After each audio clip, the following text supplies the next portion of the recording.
Hello everyone and welcome to my channel. और आज हम लोग देखने वाले हैं इंग्लिश ग्रामर का एक बहुत ही इंपॉर्टेंट टॉपिक, वो भी बहुत आसान तरीके से। जिस टॉपिक का नाम है active and passive voice. Active and passive voice आज हम लोग देखने वाले हैं बच्चों। और ये एक्टिव एंड पैसिव वॉइस कुछ इस तरीके से हम लोग देखेंगे कि अगर आप ये स्ट्रक्चर्स ध्यान रखते हो, जो स्ट्रक्चर्स मैं यहाँ पे बताऊंगा वो स्ट्रक्चर अगर आप थोड़ा बहुत भी लर्न करने की कोशिश करते हो तो आगे चल के एक्टिव एंड पैसिव वॉइस का जो भी क्वेश्चन आएगा वो बहुत इजी तरीके से आप सॉल्व कर सकते हैं। ठीक है, तो सबसे पहले हम लोग देखेंगे कि एक्टिव वॉइस क्या होता है, पैसिव वॉइस क्या होता है, और इसके बाद इसमें अलग अलग टेंसेस के हिसाब से, अलग अलग सेंटेंसेस के हिसाब से अलग अलग स्ट्रक्चर बनते हैं, जिसमें से कुछ स्ट्रक्चर्स जो है वो बहुत कॉमन है, जिसमें बहुत ही चेंजेस है। तो चेंजेस को ध्यान रखते हुए तुम बहुत ही आसान तरीके से एग्जांपल्स को सॉल्व कर सकते हो। तो without wasting our time let's begin with the video. And today we are going to see active and passive voice. ये class 9, 10th, 8th, 11th, 12th और आगे चल के कोई भी competitive exams, UPSC, MPSC, SSC, CGL, banking, हर एक exam के लिए एक बहुत इंपॉर्टेंट टॉपिक है।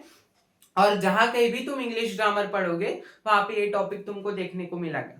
ओके, सो सबसे पहले स्टार्ट करते हैं एक्टिव वॉइस के साथ। सबसे पहले देखेंगे कि व्हाट इज एक्टिव वॉइस। ठीक है, एक्टिव वॉइस की डेफिनेशन क्या है। तो बहुत ही अगर सरल सी डेफिनेशन में लिखूं तो होता है कि when the subject of verb acts, when the subject of verb acts, that sentence is known as active voice।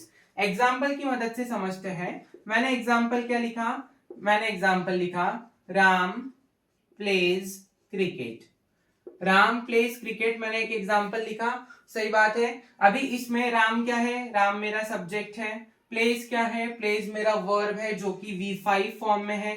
क्यों V5 फॉर्म में है, क्योंकि वर्ब को एस या तो ES जुड़ा हुआ है। यहाँ पे वर्ब को एस जुड़ा है इसीलिए ये V5 फॉर्म है। और क्रिकेट मेरा ऑब्जेक्ट है। तो मेरे सेंटेंस का स्ट्रक्चर है सब्जेक्ट वर्ब ऑब्जेक्ट। ठीक है, तो when the subject of verb acts, मैंने डेफिनेशन लिखी है एक्टिव वॉइस की। अभी मेरा वर्ब क्या है, प्लेस। वो प्लेस वर्ब का सब्जेक्ट क्या है, राम। ठीक है, तो ये जो वाक्य है राम प्लेस क्रिकेट, इसका मतलब क्या होता है, राम क्रिकेट खेल रहा है। ठीक है, तो ये सेंटेंस में, ये वाक्य में एक्शन कौन शो कर रहा है, राम। मतलब सब्जेक्ट है मेरा राम, वो सेंटेंस में एक्ट कर रहा है, वो सेंटेंस में परफॉर्म कर रहा है। तो अभी ये सेंटेंस मेरा कौन से इसमें है, वॉइस में है। अभी सेंटेंस मेरा एक्टिव वॉइस में है। तो क्या है मेरी एक्टिव वॉइस की definition, when the subject of verb acts. तो अभी पैसिव वॉइस की डेफिनेशन क्या होगी, पैसिव वॉइस की डेफिनेशन देखते हैं। पैसिव वॉइस, ठीक है, पैसिव वॉइस की डेफिनेशन होती है कि when the subject of verb, इतना तो कॉमन है, when the subject of verb, when the subject of verb is acted upon। बहुत छोटा बदलाव है बच्चों, इधर ध्यान दो। बदलाव इतना सा ही है कि एक्टिव वॉइस में वर्ड है acts और पैसिव वॉइस में वो वर्ड हो चुका है acted upon, है ना, acted upon। अभी मेरी डेफिनेशन क्या है, when the subject of verb is acted upon। इसका मतलब जब सब्जेक्ट, वर्ब का जो सब्जेक्ट है उस पे काम किया जा रहा हो, किसके द्वारा, ऑब्जेक्ट के द्वारा। When the subject of verb is acted upon by the object, किसके द्वारा, ऑब्जेक्ट के द्वारा जब सब्जेक्ट पे काम किया जा रहा हो, so that is known as passive voice. अगर इसी एग्जांपल को मैं कन्वर्ट करूं पैसिव वॉइस में, तो मेरा एग्जांपल क्या बनेगा, सबसे पहले आता है पैसिव वॉइस में ऑब्जेक्ट, तो ऑब्जेक्ट है मेरा क्रिकेट। चूंकि एग्जांपल जो है वो सिंपल प्रेजेंट टेंस में है, सब्जेक्ट V5 ऑब्जेक्ट, तो मैं हेल्पिंग वर्ब यूज करूंगा इज। उसके बाद क्रिकेट इज वर्ब जो है उसका हम लोग V3 फॉर्म यूज करते हैं पैसिव वॉइस में, played by Ram. Cricket is played by Ram, ये उसका पैसिव वॉइस हो गया। अभी इसमें देखो, अगर ये सेंटेंस को मैं इंडिविजुअल सेंटेंस कंसीडर करूं, ठीक है, तो ये सेंटेंस के हिसाब से क्रिकेट क्या है मेरा, सब्जेक्ट है, इज तो हेल्पिंग वर्ब है, प्लेड मेरा मेन वर्ब है, बाय और उसके बाद मैंने क्या लिखा है, ऑब्जेक्ट। ठीक है, तो अभी ये इस वाक्य का मतलब होता है cricket is played by Ram. Cricket खेला गया किसके द्वारा, राम के द्वारा, बाय राम। तो यहाँ पे सब्जेक्ट क्या है, क्रिकेट। सब्जेक्ट के ऊपर, क्रिकेट के ऊपर काम किया गया, कौन सा, खेलने का, किसके द्वारा, ऑब्जेक्ट के द्वारा। तो जब भी ऑब्जेक्ट के द्वारा सब्जेक्ट पे काम किया जाए उसको हम लोग क्या बोलते हैं, पैसिव वॉइस। और जब सब्जेक्ट खुद काम करे तब एक्टिव वॉइस। चलो ये तो हो गई एक डेफिनेशन की, परिभाषा की लैंग्वेज। अभी अगर मैं हम लोग बहुत सिंपल टर्म्स में इसको याद रखें तो देखो, एज पर टेंसेस का रूल, स्ट्रक्चर क्या होता है कि सब्जेक्ट प्लस इजम आर। अगर मैं इजम आर सेंटेंस में यूज करता हूं तो हमेशा V4 फॉर्म ही मैं यूज करूंगा। ये होता है प्रेजेंट कंटिन्यूअस टेंस का स्ट्रक्चर। बट यहाँ पे मैंने इसके बाद कौन सा फॉर्म यूज किया है वर्ब का, V3 फॉर्म। तो कभी भी पैसिव वॉइस जो है, पैसिव वॉइस में हमेशा हम लोग कौन सा फॉर्म यूज करेंगे, V3 फॉर्म। पैसिव वॉइस में हम लोग वर्ब का हमेशा V3 फॉर्म ही यूज करेंगे। V3 फॉर्म के बाद क्या प्रेजेंट रहेगा मेरा, बाय, और लास्ट में होता है सब्जेक्ट। तो कोई भी सेंटेंस में तुमको V3 प्लस बाय अगर दिखता है, इसका मतलब वो सेंटेंस क्या है, पैसिव वॉइस में है। समझे। तो ये तो हो गई डेफिनेशन एक्टिव और पैसिव वॉइस की। आगे बढ़ते हैं और हम लोग अभी देखेंगे कि अलग अलग टेंसेस के हिसाब से स्ट्रक्चर्स किस तरीके से बनते हैं विथ एग्जांपल्स। ओके, चलिए, तो सबसे पहला टेंस हम लोग जो पढ़ते हैं टेंसेस में वो होता है सिंपल प्रेजेंट टेंस। तो सिंपल प्रेजेंट टेंस की अगर मैं बात करूं, फर्स्ट स्ट्रक्चर मेरा बनेगा सिंपल प्रेजेंट टेंस। ठीक है, सिंपल प्रेजेंट टेंस। तो सिंपल प्रेजेंट टेंस में एक्टिव वॉइस स्ट्रक्चर, A.V का मतलब है एक्टिव वॉइस। एक्टिव वॉइस का स्ट्रक्चर होता है सब्जेक्ट प्लस V1 या तो V5 plus object, subject plus V1 और V5 प्लस ऑब्जेक्ट। ये मेरा एक्टिव वॉइस का स्ट्रक्चर है। चलो इसमें एक एग्जांपल लिखते हैं। अगर मैंने एग्जांपल लिखा, लता सिंग्स अ सॉन्ग। ठीक है, मैंने एक एग्जांपल लिखा, लता सिंग्स अ सॉन्ग। इसका स्ट्रक्चर, ये मेरा सब्जेक्ट है, ये मेरा वर्ब है जो V5 फॉर्म में है, और अ सॉन्ग मेरा ऑब्जेक्ट है। तो इसका पैसिव वॉइस स्ट्रक्चर क्या बनता है, पैसिव वॉइस में सबसे पहले एक बात हमको क्या ध्यान रखनी है कि पैसिव वॉइस में हमेशा पहले क्या आएगा, ऑब्जेक्ट आएगा। पैसिव वॉइस में शुरुआत हमेशा किससे होगी, ऑब्जेक्ट से होगी। ऑब्जेक्ट के बाद हम लोग यूज करते हैं ऑक्सिलरी। तो इसमें कोई ऑक्सिलरी प्रेजेंट है क्या, नहीं। अगर ऑक्सिलरी प्रेजेंट नहीं है तो ये प्रेजेंट टेंस है, इसके लिए हम लोग ऑक्सिलरी लेंगे इज, एम, आर। ठीक है, तो ऑब्जेक्ट के बाद क्या आएगा, object plus is, am, are plus, अभी इज, एम, आर के बाद हम लोग लेंगे मेन वर्ब जो हमेशा कौन से फॉर्म में रहता है पैसिव में, V3। उसके बाद क्या आएगा, बाय, और बाय के बाद सब्जेक्ट। तो मेरा पैसिव वॉइस स्ट्रक्चर क्या बना, object plus is, am, are plus V3 plus by plus subject. तो अभी इस एग्जांपल के हिसाब से इसको चेंज करते हैं। देखो, ऑब्जेक्ट क्या है मेरा, अ सॉन्ग। तो सबसे पहले क्या आएगा, अ सॉन्ग। अभी अ सॉन्ग मैंने बोला तो सिंगुलर है या प्लूरल है, सिंगुलर है, तो इसीलिए मैं क्या यूज करूंगा, इज। A song is. अभी सिंग का V3 फॉर्म होता है संग, संग। उसके बाद आएगा बाय, किसके द्वारा, लता के द्वारा। तो मेरा आंसर क्या बन गया, a song is sung by Lata. Very easy it is. Okay, तो ये था अपना कौन सा टेंस, फर्स्ट टेंस था सिंपल प्रेजेंट टेंस। इसी तरीके से मैं साइड हो जाता हूं, अगर आपको लिखना है तो आप स्क्रीनशॉट लेके लिख सकते हैं। और सच बात बता रहा हूं दोस्तों कि मेरे कुछ स्टूडेंट्स ने ये सारे नोट्स जो भी मैंने पढ़ाया था वो इस साल फॉलो किया, और मोस्ट ऑफ द जो स्टूडेंट्स हैं उनका अबाउ 70 स्कोर है इंग्लिश के पेपर में out of 80 in 12th board also and in 12th board also. तो ये जो नोट्स है वो बहुत ही इजी लैंग्वेज में है, सबसे इजी लैंग्वेज में मैंने इसको एक्सप्लेन करने की कोशिश की है। तो हो सके तो आप ये जो सारे नोट्स है वो कॉपी में उतारते जाइएगा, तो आपको इंग्लिश के कोचिंग की जरूरत भी नहीं पड़ेगी अगर आप सारे वीडियोस को पंक्चुअलिटी से फॉलो करते हैं और थोड़ी बहुत प्रैक्टिस करते हैं तो। ठीक है, सेकेंड हम लोग देखेंगे इसी तरीके से simple past tense. Simple past tense, अभी सिंपल पास्ट टेंस में क्या चेंज होता है, जैसे यहाँ पे subject V1 V5 plus object था, सिंपल पास्ट में एक ही चेंज होगा कि यहाँ पे V2 आ जाएगा। तो सिंपल पास्ट का एक्टिव वॉइस स्ट्रक्चर क्या बना, subject plus V2 plus object. अभी सिंग मेरा V1 फॉर्म है, सिंग का V2 फॉर्म जो है वो होता है sang और V3 फॉर्म होता है मेरा sung। ठीक है, तो V2 फॉर्म क्या है, sang है, तो यहाँ पे क्या आ जाएगा sang, Lata sang a song.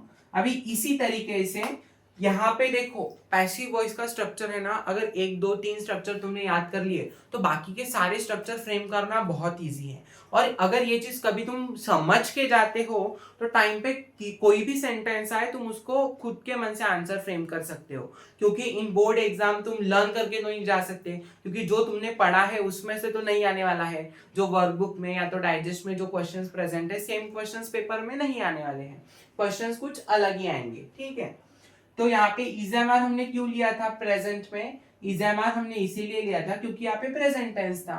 तो अभी अगर यहाँ पे पास्ट टेंस है तो इज़ेमार की जगह पे क्या आएगा, was were, बाकी V3 by subject as it is, तो यहाँ पे आएगा object plus was were plus V3 plus by plus subject. तो ऑब्जेक्ट तो मेरा सॉन्ग ही है, फिर भी ये सिंगुलर है तो मैं यूज करूंगा was, तो सेंटेंस बन गया a song was sung by Lata. So easy, अगर तुम सिंपल प्रेजेंट कर लेते हो तो सिंपल पास्ट में कोई भी चेंज नहीं करना है। एक्टिव वॉइस में चेंज इतना ही होगा कि V1 V5 के जगह पे V2 आएगा और पैसिव वॉइस में इज़ामार की जगह पे was were आएगा, बाकी सब जैसे के वैसे। चलिए आगे बढ़ते हैं, तीसरा टेंस अपना देखते हैं, that is simple future tense. तीसरा है मेरा सिंपल फ्यूचर टेंस। ठीक है, सिंपल फ्यूचर का स्ट्रक्चर होता है subject plus shell will plus V1 plus object, subject plus shell will plus V1 plus object. ये मेरा किसका स्ट्रक्चर है, सिंपल फ्यूचर का एक्टिव वॉइस स्ट्रक्चर है। ठीक है, तो अभी इसके हिसाब से मेरा एग्जांपल क्या बनेगा, लता विल सिंग अ सॉन्ग। ठीक है, अभी इसी तरीके से पैसिव वॉइस में हमको थोड़ा बहुत ही चेंज करना है। यहाँ पे एक ट्विस्ट ऐसा है कि ऑब्जेक्ट के बाद हम लोग ऑक्सिलरी तो लेंगे, अभी यहाँ पे ऑक्सिलरी ऑलरेडी प्रेजेंट है, तो जब भी ऑक्सिलरी ऑलरेडी प्रेजेंट होता है सेम ऑक्सिलरी को हमको कहाँ पे लेना है, पैसिव वॉइस में। तो ऑब्जेक्ट के बाद क्या आएगा, ऑब्जेक्ट के बाद आएगा शैल विल प्लस शैल विल के बाद, अभी यहाँ पे शैल विल के बाद हम लोग डायरेक्टली V3 फॉर्म यूज नहीं कर सकते। ऐसा क्यों दोस्तों, ऐसा इसीलिए क्योंकि शैल और विल जो है वो है मेरे मॉडल ऑक्सिलरी। मैंने क्या बोला, शैल विल जो है ये दोनों है मॉडल ऑक्सिलरी, और बाकी जो is am are was were have has had do does did ये सारे जो है वो प्राइमरी ऑक्सिलरी है। तो मॉडल ऑक्सिलरी का रूल ये है कि मॉडल ऑक्सिलरी के साथ तुम हमेशा V1 फॉर्म ही यूज कर सकते हो वर्ब का, बट हमने क्या बोला कि पैसिव वॉइस में तो मुझे सिर्फ V3 फॉर्म ही यूज करना है। तो जब मुझे V3 फॉर्म यूज करना है इसीलिए मैं यहाँ पे एक एडिशनल वर्ड लेता हूं, कौन सा, बी। पैसिव वॉइस में सिंपल फ्यूचर का एडिशनल वर्ड क्या लगेगा, बी। क्यों लगेगा, क्योंकि शैल और विल मेरे मॉडल ऑक्सिलरी है। मॉडल ऑक्सिलरी के साथ हम लोग कौन सा फॉर्म यूज करते हैं, V1, बट हमको कौन सा फॉर्म यूज करना है, V3। क्यों, क्योंकि ये पैसिव वॉइस है। ठीक है, तो यहाँ पे इसके बाद आएगा B, उसके बाद V3 बाय और सब्जेक्ट।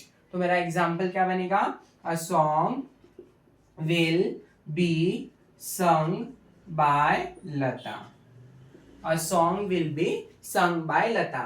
तो ये मेरा बनेगा पैसिव वॉइस का स्ट्रक्चर। तो अब तक हमने सिंपल के जो तीनों होते हैं वो तीनों स्ट्रक्चर देख लिए हैं। सिंपल प्रेजेंट और सिंपल पास्ट तो बिल्कुल सिमिलर ही थे, कुछ भी डिफरेंस नहीं था, सिर्फ ऑक्सिलरी का डिफरेंस था। फ्यूचर में डिफरेंस इतना है कि फ्यूचर के पैसिव वॉइस में एक एडिशनल वर्ड क्या लग जा रहा है, बी। ठीक है, अभी इसके बाद चौथा स्ट्रक्चर हम लोग देखते हैं। चौथा स्ट्रक्चर है मेरा कंटिन्यूअस वाला, that is present continuous. Continuous की बात करें तो कंटिन्यूअस जो है उसमें हमेशा वर्ब का V4 फॉर्म ही यूज होगा।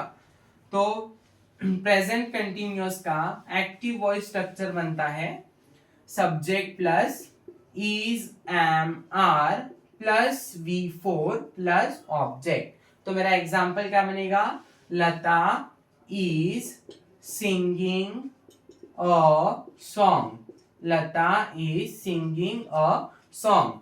उसी तरीके से पैसिव वॉइस स्ट्रक्चर में सबसे पहले ऑब्जेक्ट आएगा, ऑब्जेक्ट के बाद यहाँ पे इजएमआर ऑलरेडी प्रेजेंट है, तो यहाँ पे भी मुझे क्या लेना है, जो प्रेजेंट है वही ऑक्सिलरी लेते हैं, तो आएगा इजएमआर प्लस, क्योंकि ये कंटिन्यूअस टेंस है तो इसमें हम लोग क्या करते हैं, एक एडिशनल वर्ड यूज करते हैं पैसिव वॉइस में। वो एडिशनल वर्ड है BEING, बीइंग। क्या बोला मैंने, कंटिन्यूअस वाले टेंस में पैसिव वॉइस के लिए हम लोग एडिशनल वर्ड यूज करते हैं BEING, बीइंग। ठीक है, तो बीइंग के बाद मेरा आएगा V3 बाय और सब्जेक्ट। तो मेरा एग्जांपल बनेगा a song is being sung by Lata. Done, yes.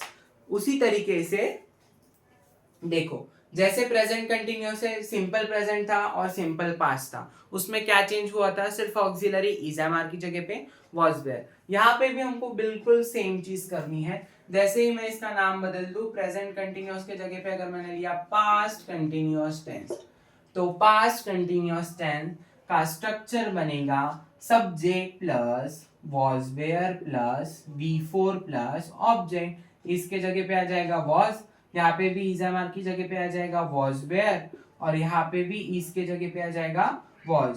तो पैसिव वॉइस स्ट्रक्चर क्या बना, object plus was were plus being plus V3 plus by plus subject. ठीक है, तो ये अपन ने 5 स्ट्रक्चर जो है वो पढ़ लिए हैं, simple present, simple past, simple future, present continuous and past continuous. इसके बाद आगे जो स्ट्रक्चर्स है वो है परफेक्ट टेंस वाले, यानी present perfect, past perfect, future perfect.